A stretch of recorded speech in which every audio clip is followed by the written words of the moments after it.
Ender's Game by Orson Scott Card. Chapter 1. Third.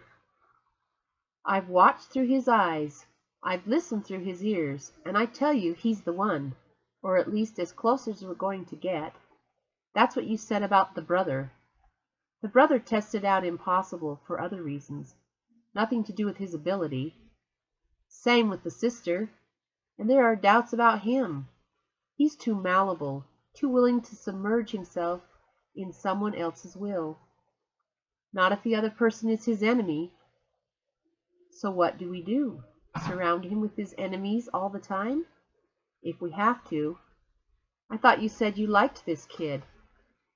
If the buggers get him, they'll make me look like his favorite uncle. All right, we're saving the world after all. Take him. The monitor lady smiled very nicely and tousled his hair and said, "Andrew, I suppose by now you're just absolutely sick of having that horrid monitor.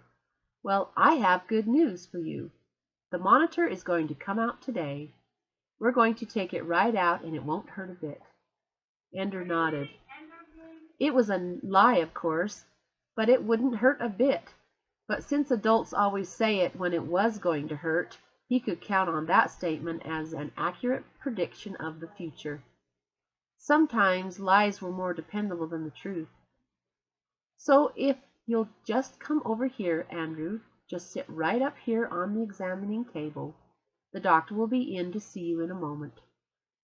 The monitor gone, Ender tried to imagine the little device missing from the back of his neck.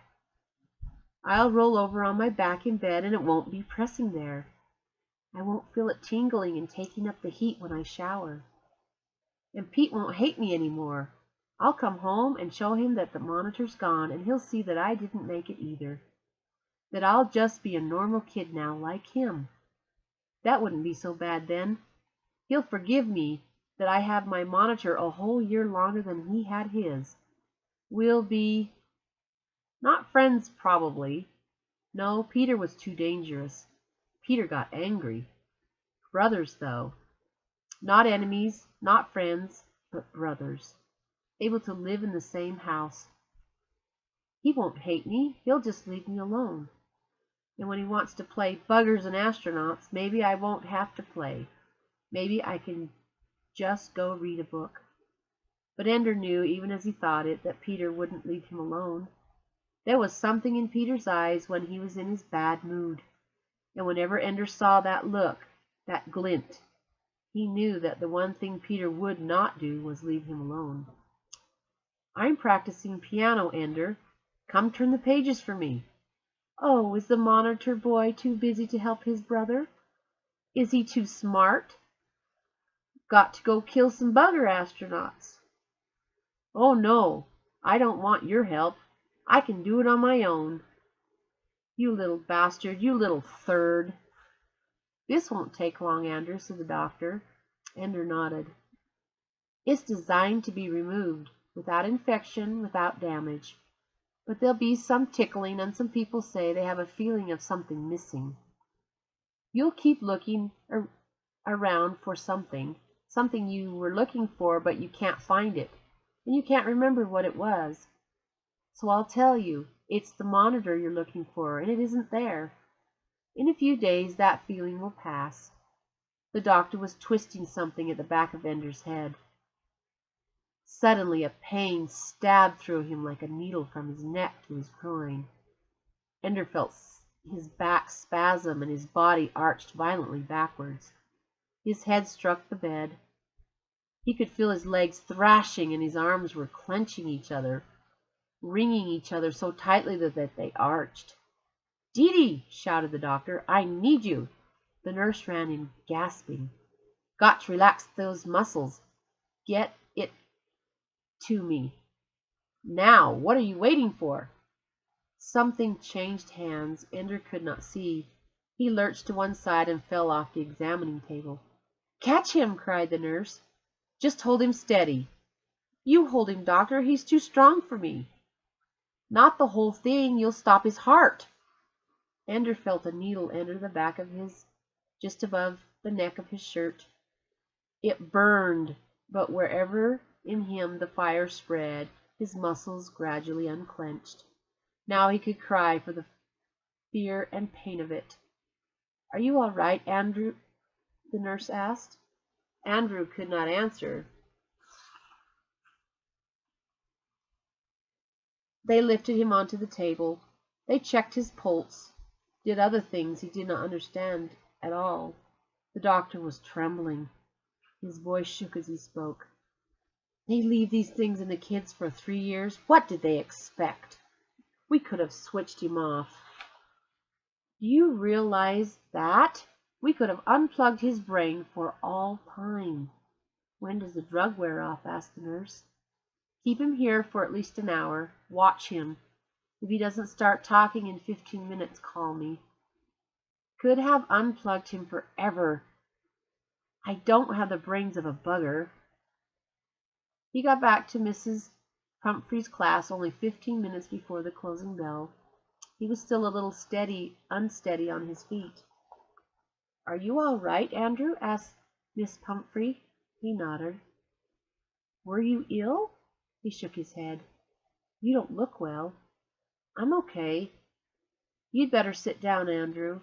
He started towards his seat, but stopped. "Now what was I looking for? I can't think what I was looking for." "Your seat is over there," said Miss Pumphrey. He sat down, but it was something else he needed, something he had lost. "I'll find it later." "Your monitor," whispered the girl behind him. Andrew shrugged. "His monitor," she whispered to the others. Andrew reached up and felt his neck. There was a band-aid. It was gone. He was just like everybody else now. "Washed out, Andy?" asked the boy who sat across the aisle and behind him. Couldn't think of his name. "Peter. No, that was someone else." "Quiet, Mr. Stilson," said Miss Pumphrey. Stilson smirked. Miss Pumphrey talked about multiplication. Ender doodled on his desk, drawing contour maps of mountainous islands and then telling his desk to display them in 3D dimension from every angle. The teacher would know, of course, that he wasn't paying attention, but she wouldn't bother him. He always knew the answer, even when she thought he wasn't paying attention. In the corner of his desk a word appeared and began to march across the perimeter of his desk. It was upside down and backwards at first, but Andrew knew what it said long before it reached the top of the desk and turned right side up. Third. Ender smiled. He was the one who had figured out how to send messages and make them march. Even as his secret enemy called him names, the method of delivery praised him. It was not his fault he was a third. It was the government's idea. They were the ones who authorized it. How else could a third like Ender have got into school? And now the monitor was gone. The experiment entitled Andrew Wiggins hadn't worked out after all. If they could, he was sure they would like to rescind the waivers that had allowed him to be born at all. It didn't work, so he erased the experiment. The bell rang. Everyone signed off their desks or hurriedly typed in reminders to themselves. Some were dumping lessons or data into their computers at home. A few gathered at the printers, which something they wanted to show was printed out. Ender spread his hands over the child-sized keyboard near the end of the desk and wondered what it would be like to have hands as large as a grown-up's. They must feel so big and awkward, thick stubby fingers and beefy palms. Of course they had bigger keyboards, but how could their thick fingers draw a fine line the way Ender could? A thin line so precise that he could make it spiral 79 times from the center to the end of the desk without the line even touching or overlapping. It gave him something to do while the teacher droned on about arithmetic. Arithmetic! Valentine had taught him arithmetic when he was 3. "Are you still all right, Andrew?" "Yes, ma'am." "You'll miss the bus." Andrew nodded and got up. The other kids were gone.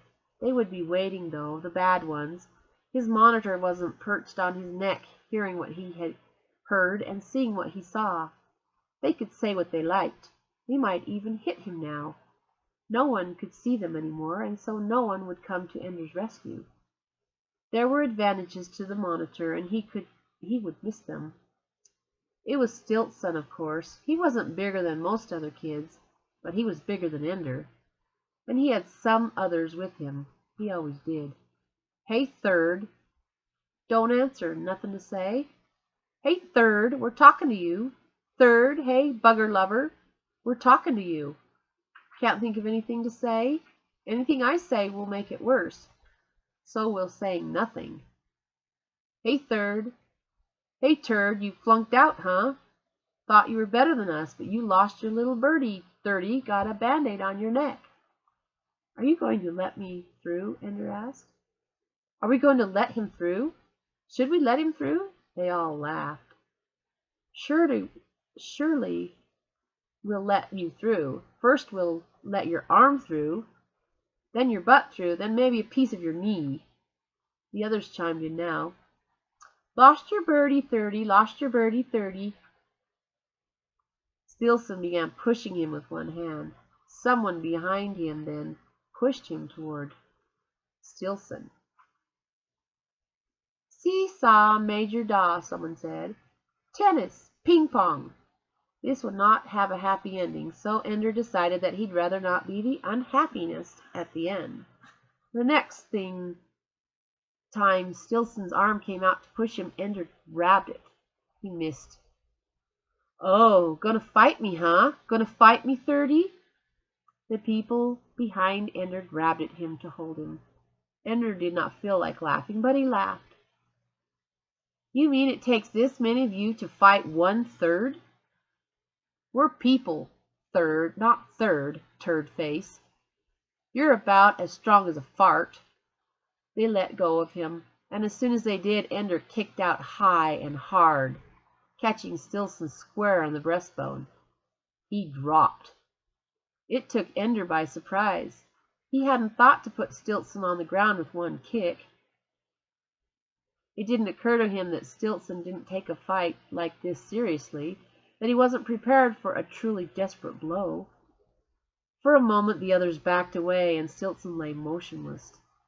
They were all wondering if he was dead. Ender, however, was trying to figure out a way to forestall vengeance, to keep them from taking him in a pack tomorrow. "I have to win this now, and for all time, or I'll fight every day and it will get worse and worse." Ender knew the unspoken rules of manly warfare, even though he was only 6. It was forbidden to strike the opponent who lay helpless on the ground. Only an animal would do that. So Ender walked to Stilson's supine body and kicked him again viciously in the ribs. Stilson groaned and rolled away from him. Ender walked around him and kicked him again in the crotch.